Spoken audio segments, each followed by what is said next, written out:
السلام عليكم ورحمة الله وبركاته. مشاهدينا الكرام، أهلا بكم إلى نشرة الأخبار من صوت تركستان الشرقية. استمرار تجارب الصين على البشر في تركستان الشرقية بحجة انتشار الفيروس. تستمر الاحتجاجات في مونغوليا الداخلية وتدعي الصين تدخل عملاء الأجانب. تصريح القرداغي في واقعة تمزيق المصحف الشريف في مدينة أوسلو. لا تزال عمليات زرع الأعضاء الحية جارية في الصين. فرضت الولايات المتحدة قيودا جديدة على دبلوماسيين الصينيين، متهمة الصين بترويع جيرانها. تفضلوا للتفاصيل. استمرار تجارب الصين في تناول الأدوية على جسم الإنسان في تركستان الشرقية بحجة انتشار الفيروس.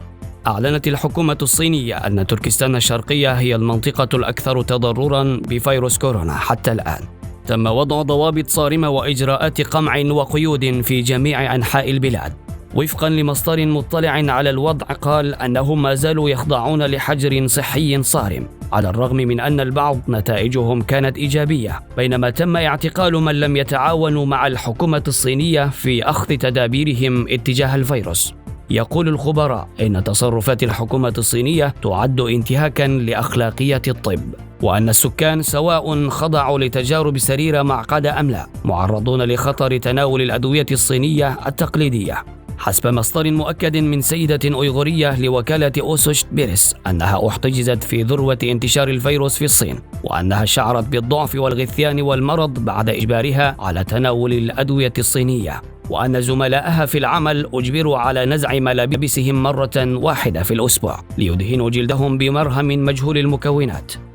وتحت تأثير الدواء بدأ جلودهن بالاحتراق وشعور بخمول في اليدين، إضافة إلى تساقط جلودهن، وأنه أطلق سراحهن بعد أكثر من شهر وأجبرن بالعزل في منازلهن.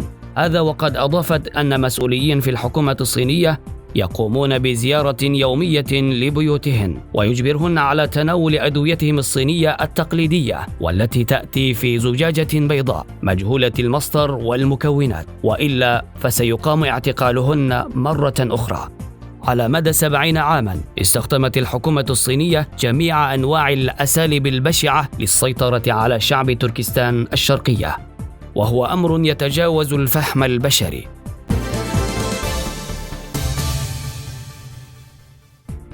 الاحتجاجات في مونغوليا الداخلية مستمرة، والصين تزعم المغتربين بإشعالها.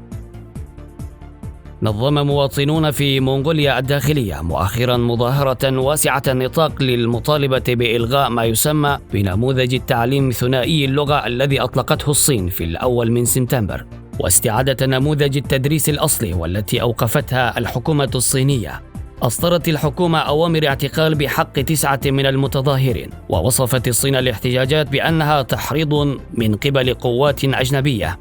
بالرغم من افتتاح المدارس الابتدائية والثانوية في مونغوليا الداخلية رسميا في الأول من أغسطس، إلا أن الطلاب وأولياء الأمور أعرضوا واحتجوا على إلغاء الحكومة الصينية تعليم لغتهم المونغولية الأم في المدارس، حيث أن معظم الآباء امتنعوا عن إرسال أطفالهم إلى المدارس. وبسبب هذا طاردت رجال الشرطة المحلية الطلاب المونغوليين الممتنعين عن الذهاب إلى مدارسهم وإجبارهم على العودة إلى المدرسة. من ضمن الاحتجاجات أضرب طالب ثانوي مونغولي عن الطعام اعتراضا على إلغاء الحكومة الصينية تدريس اللغة المونغولية. وقام أكثر من 300 موظف مونغولي في إذاعة مونغوليا الداخلية بإمضاء وثيقة اعتراضية مشتركة على أنهم لا يقبلون التعليم الصيني ويعارضون السياسة الصينية الجديدة. وفي مدينة أولانبات عاصمة مونغوليا الخارجية تجمع العديد من المنظمات غير الحكومية أمام السفارة الصينية للاحتجاج على سياسة الحكومة الصينية ومطالبين الصين باستئناف تعليم اللغة المونغولية في المدارس. قال وزير الخارجية المونغولية السابق تياغين بيجدوريج في بيان أن على الحكومة الصينية احترام الحق الوطني للمونغوليين في الحفاظ على لغتهم الأم، وحث المونغول على مساندته ودعم حركة التحرير المونغولية والتحدث باللغة المونغولية. وشدد على أن ما يحدث في مونغوليا الداخلية لا يتعلق فقط بشؤون مونغوليا الداخلية، بل لابد للمونغوليين حول العالم القلق بشأن هذه القضية.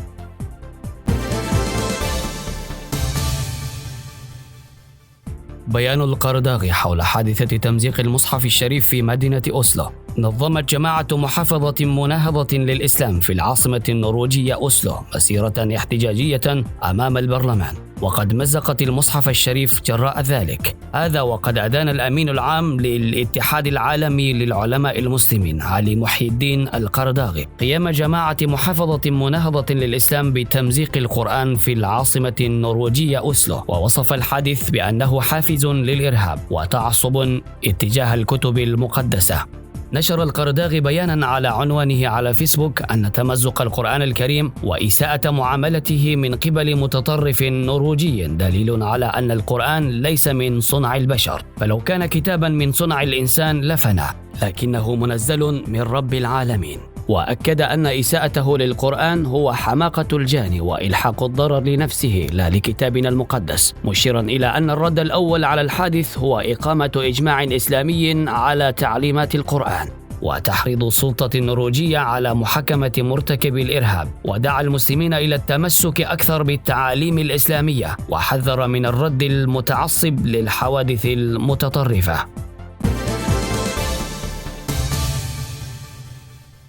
لا تزال عمليات زراعة الأعضاء الحية جارية في الصين.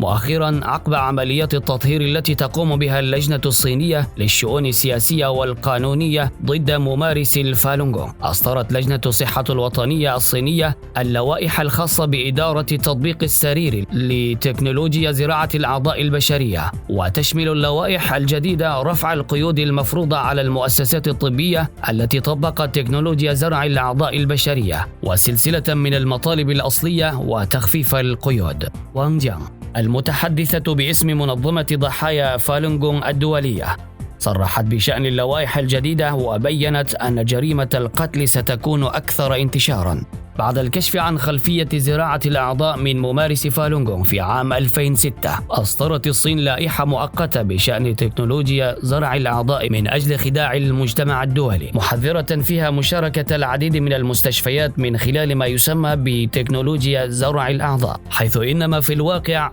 أجبرت أيضا العديد من المستشفيات التي لا تتواجد بها عملية زرع الأعضاء على إجراء تلك العمليات، وأدت إعادة إصدار النسخة الجديدة من اللوائح الخاصة بإدارة تطبيق السرير لتكنولوجيا زراعة الأعضاء البشرية عام 2020 إلى تجاهل اتهامات الصين بزراعة الأعضاء لأشخاص أحياء. وقد يبدو أن الوكالة قد حررت بالكامل تطوير مجال نقل الأعضاء.